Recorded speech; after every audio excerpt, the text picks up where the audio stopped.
the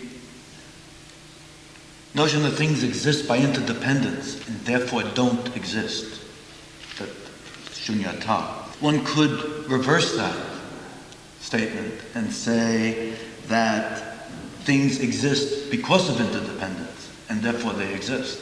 Because there is interdependence, because things interact, they create and something exists. I don't know what the question is, but I guess using the notion of interdependence to deny or to assert the non-existence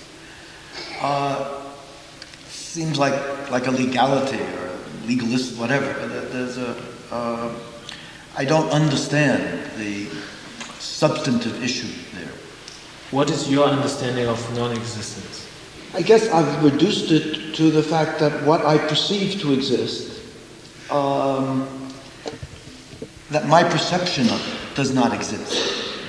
That if I see the flower and whatever, that the projection that I create does not exist. I think this.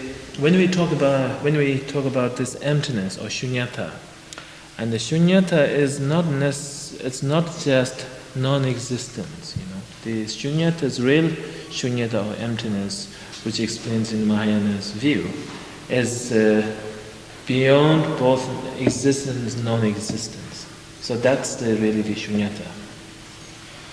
So, it doesn't matter, because everything is interdependent origination, everything is non-existence, and you can put the other way around, it doesn't matter, because, anyway, there's not really, even though, because non-existence, there's existence.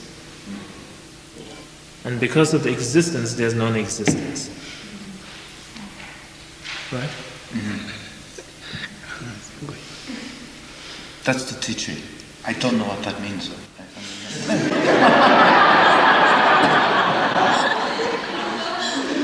don't know that?